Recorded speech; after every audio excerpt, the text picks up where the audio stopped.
Okay, so I just found this video about the great legend, rest in peace, Elvis Presley.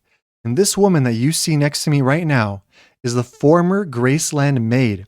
And she revealed the truth about Elvis, and it's shocking. I really want to watch this video for you guys. If you're a fan of Elvis, then I think this is going to be very interesting. So let's see what this woman has to say about Elvis's supposed secrets. Let's listen. There was one person Elvis Presley trusted more than anyone else behind the gates of Graceland. Not family, not his closest friends, not a bodyguard, not a bandmate, but his maid, Nancy Rooks. For over a decade, she stood quietly by his side, cooking his meals, folding his shirts, and most importantly, and the end of it all, he told her something that he did not dare to tell anyone else. One day, he looked her in the eyes and told her something he made her promise to never repeat, a secret Elvis confided in her when no one else was around. It makes sense. Who would know him better than his maid who spent so much personal time with him, right? Because we all know these celebrities, and Elvis is no exception. They hide a lot of true things and their feelings when they're on stage. They're performing, right? They're not performers 24/7. Elvis Presley was a real man. He had real issues, real problems, just like we all do. So I'm really interested to hear what she has to say. A truth so personal, so shocking, that he made her promise never to share it. Until now. Nancy has finally broken her silence, and what she's revealed has stunned even the most devoted Elvis fans. And why is she choosing now to finally reveal it? Stay with us, because this secret is downright groundbreaking. Before her death, Elvis Presley's maid finally told the secret he made her promise to keep.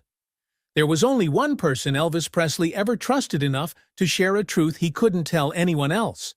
Not a bodyguard, not a member of his band, not even his own family. That person wasn't famous. She wasn't rich. She was his maid. Nancy Rooks had worked quietly behind the scenes at Graceland for over a decade. To outsiders, she was just a cook, just someone folding laundry or cleaning rooms.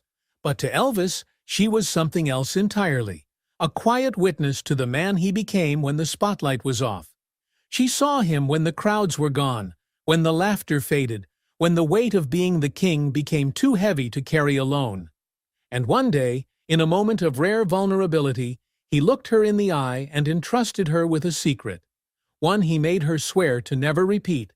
For decades, Nancy kept that promise. She guarded it fiercely, never chasing fame, never exploiting her connection to the king. She remained silent, even as books were written, rumors flew, and documentaries tried to fill in the blanks. But near the end of her life, that silence began to crack. And what she revealed left fans stunned. Because what Elvis told her wasn't a story for headlines. It was something much deeper, much darker. And now, the truth she carried for so long is changing the way people remember the final days of the most iconic musician of the 20th century. That's undeniable that he's the most iconic musician from the 20th century. The new people, they can't even come close, man. He was a true icon, a true American icon. Rest in peace, Elvis Presley. Graceland, the private world few ever saw. Nancy Rooks was hired in 1967 to work as a maid and cook inside Graceland. But from the moment she stepped through the door, she realized she hadn't entered a mansion. She'd entered a storm. Graceland was grand, yes, with its chandeliers, velvet curtains, and golden decor. But beneath all that polish, the house pulsed with a strange, shifting rhythm. Some days, the halls echoed with laughter, piano chords, and the thrum of late-night conversations. Other times, a hush would fall so thick it felt like the walls themselves were holding their breath. Nancy saw Elvis at his most human, shuffling through the kitchen barefoot, hair messy, yawning over his coffee, asking if there was any bacon left. He greeted her with warmth, always polite, always soft-spoken, unless he wasn't. He could be charming, even boyish, one moment, and withdrawn or moody the next. At 2 in the morning, he might be pacing the hallways in silence, lost in thought, or breaking into a spontaneous gospel song that filled the house with soul. Graceland didn't follow a clock. It followed him. And Nancy, without complaint, learned to adapt. To the world, he was the king of rock and roll, but to her, he was just Mr. Elvis, a man full of contradictions, brilliance, and quiet fragility. And she had no idea how deep into his private world she was about to be pulled. Behind the fame, the maid who never looked away. Nancy's job went far beyond scrubbing counters or cooking meals. She was there for the 3 a.m. cravings, the unannounced gatherings, and the sudden emotional spirals that no one else ever saw. If Elvis was restless, if he needed a snack, a laugh, or just a quiet moment with someone who wouldn't ask questions, Nancy was there. She helped him get dressed, sometimes while he was still wearing his clothes. She laid out his scarves and rings with precision, always remembering which watch matched which jumpsuit. She arranged the pool area just so, kept his favorite snacks within arm's reach. Have any of you been to Graceland? That's one of the places I definitely want to go to when I get the chance. You know, we don't all have the luxury of being able to travel, but, you know, one day that'd be a beautiful place to visit. Have you guys been? If you're on a phone or on your laptop, let me know in the comment section below. How was it? And knew exactly how he liked his sweet potato pie. Oh, Hot, soft, and made from scratch, even if it was the middle of the night. Elvis was obsessed with cleanliness, showering multiple times a day, sometimes within the same hour. And yet he allowed Nancy into his most private spaces, into the bathroom, into the bedroom, into the chaos. She became a steady presence in a world where nothing stayed steady for long. The noise, the fame, the pressure, it all swirled around him constantly. But Nancy didn't pry. She didn't judge. She watched, listened, and stayed loyal. Somewhere along the way, she stopped being just an employee. She became the person who would carry his most sacred and important secret. The morning everything changed. August 16th, 1977, began like so many others inside Graceland. Strange, sleepless, unpredictable. Elvis had been up all night playing racquetball with Ginger Alden and his cousin Billy. Just before dawn, he returned to the house. Nancy was already in the kitchen, preparing for another long day. He looked pale and exhausted. "No food," he said, "just some water." Nancy didn't think much of it. She sent Pauline, another maid, upstairs with a jug, the kind they used for orange juice. But Pauline noticed something off. "I've never seen him drink like that," she said later. "So fast, so desperate." Nancy brushed it off at the time. Maybe he was dehydrated from the game. Maybe he was just tired. Then came the sound, a thud. Not loud, not violent, just wrong. Nancy paused, listened. Silence followed, and she went back to work, convincing herself it was nothing. But what happened over the next few hours would haunt her for the rest of her life. The discovery. At exactly 1:50 p.m., the stillness inside Graceland was broken by the crackle of the intercom. A tremor of urgency echoed through the house, and Nancy Rooks knew instantly. Something was wrong. Her heart tightened in her chest as a cold wave of dread crept over her. Without hesitation, she dropped what she was doing and rushed toward the staircase. The hallway felt longer than usual, stretched by fear, and that must have been a surreal experience. A very scary moment. the weight of uncertainty. The air was heavy, the silence suffocating. Every step echoed louder than the last as she approached the bathroom. And then she saw him. Elvis was lying face down on the floor, utterly still. There was no movement, no breath, no sign of life. The sight hit her like a blow to the chest. She didn't scream, she didn't collapse. Her instincts took over. She turned immediately and went to find help. By the time the medics arrived, there was nothing more to be done. But Nancy wasn't finished. She took charge with the quiet efficiency of someone who knew the house better than anyone. She guided the paramedics through the winding halls, up the narrow staircase, through the tight corners of a home now cloaked in something colder than grief. Her hands moved with calm, her voice was steady, but her mind was reeling. And beneath it all, a single question began forming. One that would follow her for the rest of her life. What had she just witnessed? The cost of silence. But for Nancy, that answer never fully sat right. In the years that followed, quiet doubts began to grow, not just in her mind, but among those who had been closest to the scene. Whispers surfaced about missing prescription bottles, timelines that didn't line up, and strange inconsistencies in the hours leading up to Elvis's collapse. And Nancy, though never one to seek attention, eventually admitted something that changed everything. Before the paramedics arrived, someone, she never said who, told her to tidy up the bathroom. Just a little. Nothing major. Just make it look presentable. So she did. She wiped a counter, moved a towel, straightened a few things on instinct, the way she always did. At the time, it felt harmless, routine. But later, as reports circulated about missing pills and altered scenes, she started to worry. Had she unknowingly erased part of the truth? "I didn't know what I was covering up," she reportedly said. "I just did what I was told." It wasn't an admission of guilt, but it was a moment of painful clarity, and that moment would follow her for the rest of her life. What do you guys think it was? I'm really wondering. We all know the stories that we heard about Elvis Presley and Elvis's final moments and his death, but what's the truth? Do we really know? Do we even know till today?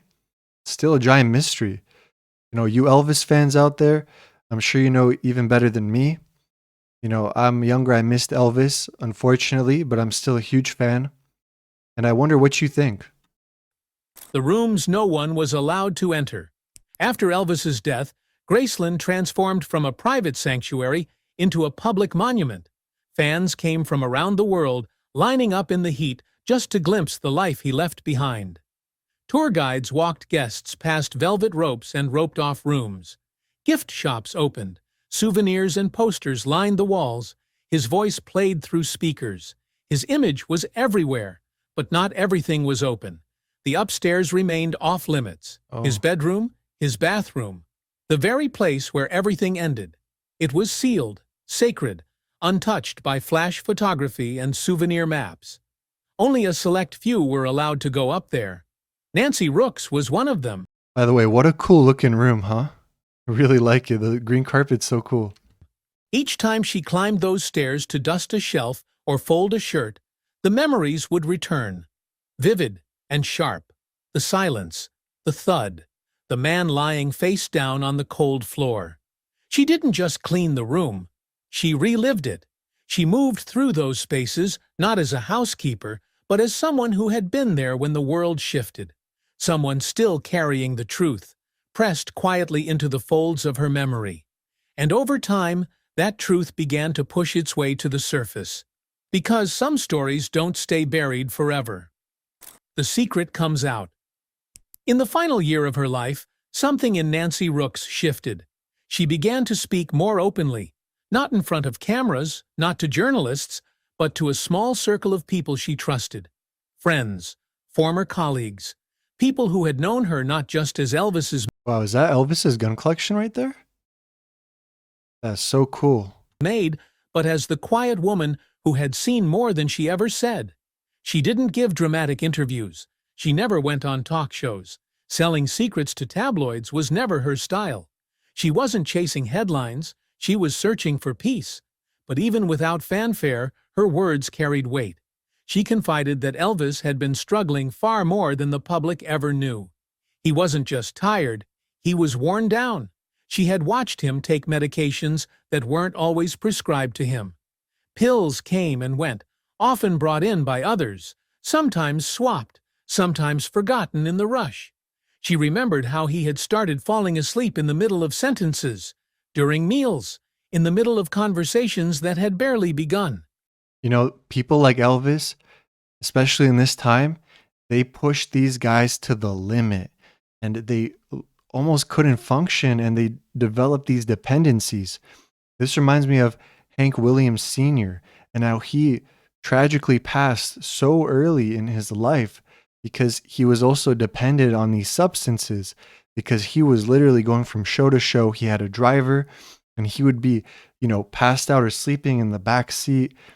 crazy what they did to these men. You know, these are legends. They should have been treated a lot better. And who knows if they truly wanted to do this much volume, or if they wanted to, enjoy their life and take a break and not just redline all the time, I wonder how long Elvis would have lived if he wasn't getting pushed to the, you know, brink of exhaustion or past that all this time. It wasn't just physical exhaustion, it was something deeper, emotional, spiritual, as though he was slowly giving in to a weight no one else could see. And then she said it. Elvis didn't just die, he faded, and no one around him stopped it. A quiet confession with loud consequences. Nancy revealed one more detail, something she had never written down, not even in her carefully worded memoir. In those frantic, chaotic moments after Elvis was found unresponsive, someone turned to her and asked her to clean up the scene. Just a little, just enough to straighten things up, to make the bathroom look less chaotic before the paramedics arrived. She did it instinctively, wiping a counter, folding a towel, picking up a few scattered items. It was second nature to her. After all, that was her job. I wonder what those few scattered items were. She wasn't thinking about consequences or implications. She was thinking about order, about doing what she was told. But in the days that followed, when the media descended on Graceland, when stories clashed and timelines blurred, she began to wonder, had she erased something important? Had she helped obscure the truth? Not out of malice, not to deceive, but out of loyalty. And that realization, quiet and persistent, haunted her more than anything else. Because sometimes the smallest actions carry the heaviest regrets. Fans react, and everything changes. When Nancy's final words began to circulate, the reaction was swift and divided. Some fans refused to believe it, others felt betrayed, and many praised her for finally speaking up. Online forums exploded. Biographers revisited their timelines. New questions were asked. Could the truth have been known all along?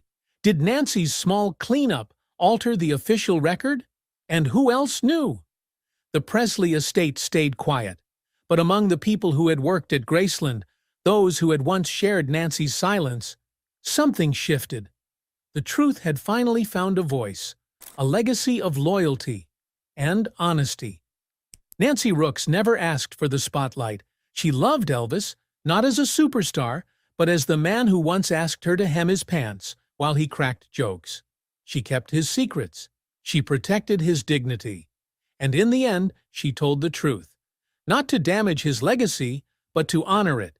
Because sometimes, love means telling the truth.